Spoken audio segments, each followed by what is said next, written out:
আলহামদুলিল্লাহ নাহমাদুহু ওয়া নুসাল্লি আলা রাসূলিহিল কারীম আম্মা বা'দ আউযু বিল্লাহি মিনাশ শাইতানির রাজীম বিসমিল্লাহির রাহমানির রাহিম ইয়া আইয়ুহাল্লাযীনা আমানু আতিউল্লাহা ওয়া আতিউর রাসূল ওয়ালা তুবতিলু আমালাকুম। আল আয়া। উপস্থিত মহামান্য সভাপতি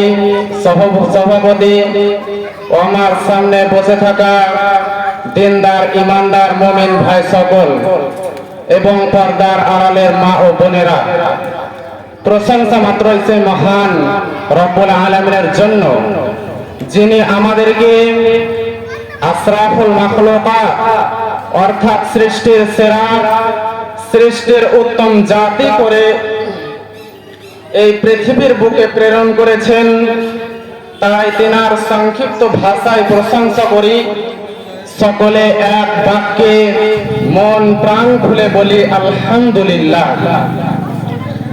তারপরে পরে আমাদের নবী, বিশ্ব নবী জনাবে রাসূল সাল্লাল্লাহু আলাইহি ওয়াসাল্লাম, তিনার প্রতি লক্ষ লক্ষ দরুদ ও সালাম বর্ষিত হোক। আমিন। আল্লাহুম্মা সাল্লি আলাইহি আল্লাহুম্মা বারিক আলাইহি। আজকে আমি আপনাদের সম্মুখে যে সাবজেক্টটি বা যে বিষয়টি সম্পর্কে আলোচনা করতে চলেছি, সেই সাবজেক্টটি বা সেই বিষয়টির নাম হচ্ছে রাসূলুল্লাহ সাল্লাল্লাহু আলাইহি ওয়াসাল্লামের অনুসরণ ও অনুকরণ।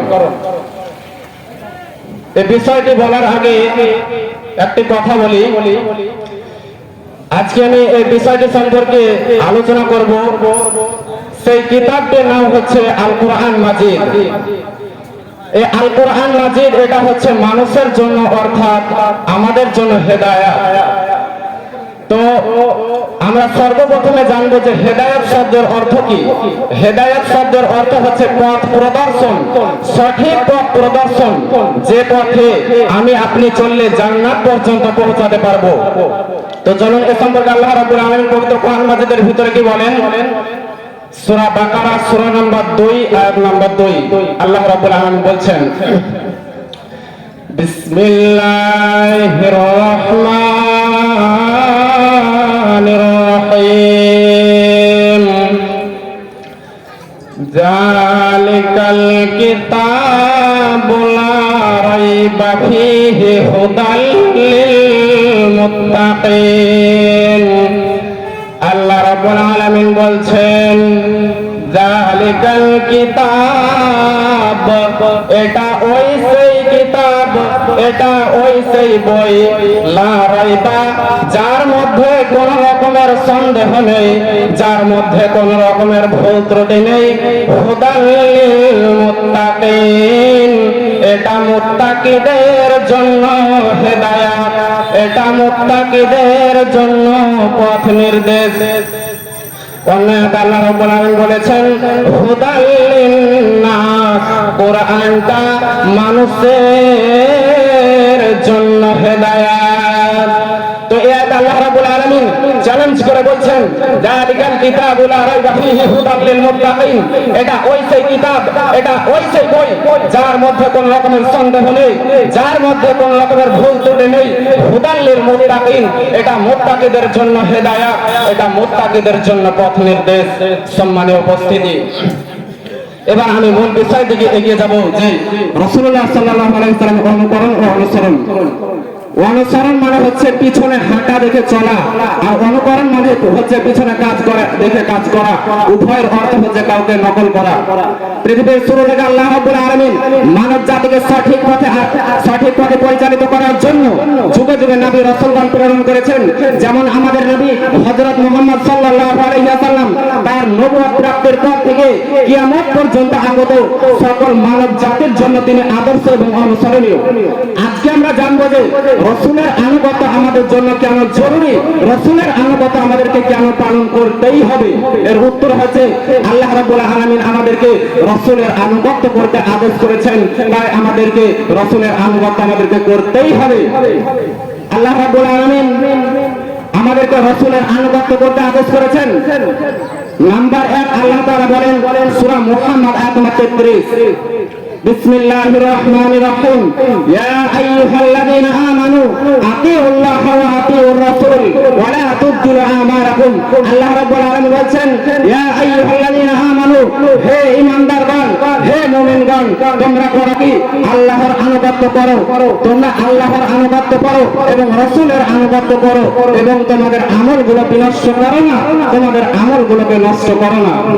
নাম্বার 2 আল্লাহ তাআলা বলেন সূরা হাসর আয়াত নম্বর 7, ওয়ামা আতাকুমুর রাসূলু ফাখুযুহু ওয়ামা নাহাকুম আনহু ফান্তাহু ওয়াত্তাকুল্লাহা ইন্নাল্লাহা শাদীদুল ইকাব। আল্লাহ রাব্বুল আলামিন বলেন, রাসূল তোমাদেরকে যা দেয় ফাখুযুহু, সেটা পাকড়াও করো, সেটা গ্রহণ করো এবং যা থেকে নিষেধ করে তা থেকে তোমরা দূরে থাকো এবং আল্লাহর তাকওয়া অবলম্বন করো, আল্লাহর ভয় অবলম্বন করো, নিশ্চয় আল্লাহ রাব্বুল আলামিন শাস্তি দানে কঠোর। নাম্বার 3 আল্লাহ তাআলা বলেন, ওয়া ইউতিল্লাহ ওয়া রাসূলহু ফাকাদ ফাযা ফাওজান আযীমা, যে আল্লাহ তার রাসূলের আনুগত্য করলো সে মহা সফলতা অর্জন করলো। নাম্বার 4 রাসূলের আনুগত্য ছাড়া জান্নাত যাওয়া সম্ভব নয়, এটা অসম্ভব। এ সম্পর্কে আমি আপনাকে সহিহ বুখারী শরীফ থেকে দলিল দিচ্ছি। হাদিস নাম্বার হচ্ছে আপনার 7280 নাম্বার হাদিস। হাদিসের রাবী হচ্ছে হযরত আবু হুরায়রা রাদিয়াল্লাহু আনহু। রাসূল সাল্লাল্লাহু আলাইহি ওয়াসাল্লাম বলেন, কুল্লু উম্মতি ইয়াদখুলুনাল জান্নাহ ইল্লা মান আবা। ক্বালু ওয়া মান ইয়াবা ইয়া রাসূলুল্লাহ? ক্বালা মান আতানি দাখালাল জান্নাহ ওয়া মান আসানি ফাকাদ আবা। রাসূল সাল্লাল্লাহু আলাইহি ওয়াসাল্লাম বলেন, আমার প্রত্যেক উম্মত জান্নাতে প্রবেশ করবে, তবে সে নয় যে অস্বীকার করে। সাহাবায়ে কেরাম প্রশ্ন করলেন, হে আল্লাহর রাসূল, কে অস্বীকার করে? আল্লাহর রাসূল সাল্লাল্লাহু আলাইহি ওয়াসাল্লাম বললেন, যে আমার আনুগত্য করলো, আমাকে মেনে নিল, আমার তরিকা মেনে নিল, সে জান্নাতে প্রবেশ করলো, আর যে আমার অবাধ্যচরণ করলো সে অস্বীকার করলো। সম্মানীয় উপস্থিতি, নাম্বার 5 আল্লাহ রাব্বুল আলামিন যদি আমরা যদি সত্যি আল্লাহ রাব্বুল আলামিনের ভালোবাসা পেতে চাই তাহলে আমাদেরকে করতে হবে কি? রাসূলের আনুগত্য করতে হবে। এর দলিল হচ্ছে সূরা আলে ইমরান আয়াত নম্বর 31। আল্লাহ রাব্বুল আলামিন বলেন, কুল ইন কুনতুম তুহিব্বুনাল্লাহ ফাত্তাবিউনি ইউহিব্বুকুমুল্লাহ ওয়া ইয়াগফির লাকুম যুনুবাকুম ওয়াল্লাহু গফুরুর রহিম। আল্লাহ রাব্বুল আলামিন বিশ্বনবীকে বলেন, হে নবী, আপনি মানুষকে বলে দিন, হে নবী, আপনি মানুষকে সুসংবাদ দিয়ে দিন, যদি তোমরা সত্যি আল্লাহ রাব্বুল আলামিনকে ভালোবাসো তাহলে আমার আনুগত্য করো, তাহলে আল্লাহ রাব্বুল আলামিন তোমাদেরকে ভালোবাসবেন এবং তোমাদের পাপ রাশি ক্ষমা করে দিবেন। আল্লাহ রাব্বুল আলামিন ক্ষমাশীল, অতি দয়ালু। সম্মানীয় উপস্থিতি, এবার আসুন, যে ব্যক্তি আল্লাহর আনুগত্য করবে না, রাসূলের আনুগত্য করবে না, এই পৃথিবীর বুকে আল্লাহ এবং তার রাসূলকে অমান্য করে চলবে, মৃত্যুর পর তার ঠিকানা হবে কোথায়? মৃত্যুর পর তার জন্য বসবাসের জায়গা হবে কোথায়? আল্লাহ রাব্বুল আলামিন বলেন সূরা জিন আয়াত নম্বর 23, ওয়া মান ইয়াসিল্লাহ ওয়া রাসূলাহু ফাইন্না লাহু নারা জাহান্নাম খালিদিনা ফিহা আবাদা। যে আল্লাহ তার রাসূলকে অমান্য করে তার জন্য রয়েছে জাহান্নামের আগুন, সেই কঠিন জাহান্নামে তারা একদিন নয়, 2 দিন নয়, 3 দিন নয়, খালিদিনা ফিহা আবাদা, সেই পরকালের জাহান্নামে তারা অনন্তকাল যুগ যুগ ধরে থাকবে। সম্মানীয় উপস্থিতি, রাসূলের আনুগত্য ছাড়া জান্নাত যাওয়া সম্ভব নয়, এটা আমি আপনাকে বুঝাই কি দিই। রাসূলুল্লাহ সাল্লাল্লাহু আলাইহি সাল্লাম হাদিসের মধ্যে আরো বলেন, বুখারী শরীফের হাদিস, হাদিসের রাবী হচ্ছে হযরত আয়েশা রাদিয়াল্লাহু আনহা। রাসূল সাল্লাল্লাহু আলাইহি ওয়াসাল্লাম বলেন, মান আমিলা আমালান লাইসা আলাইহি আমরুনা ফাহুয়া রাদ। যে কেউ এমন আমল করবে যা করতে আমি নির্দেশ করিনি, তা প্রত্যাখ্যাত, সেটা গ্রহণযোগ্য নয়। রাসূল সাল্লাল্লাহু আলাইহি ওয়াসাল্লাম হাদিসের মধ্যে আরো বলেন যে আমার রব আমাকে বলেছে তোমরা দাড়ি লম্বা রাখো এবং মুছকে ছোট করে ছাটো। রাসূল সাল্লাল্লাহু আলাইহি ওয়াসাল্লাম হাদিসের মধ্যে আরো বলেছেন যে যে ব্যক্তি মুছকে ছোট করে ছাটে না সে আমার দলভুক্ত নয়, সে আমার দলের বাইরে। যাই হোক, এতক্ষণ পর্যন্ত আমি রাসূলের অনুকরণ ও অনুসরণ সম্পর্কে আলোচনা করছিলাম। পরিশেষে আমি মহান রব্বুল আলামিনের কাছে দোয়া করি, হে রব্বুল আলামিন আমাদের সকলকে রাসূলের অনুসরণ ও অনুকরণ করার তৌফিক দান করুন। আমিন।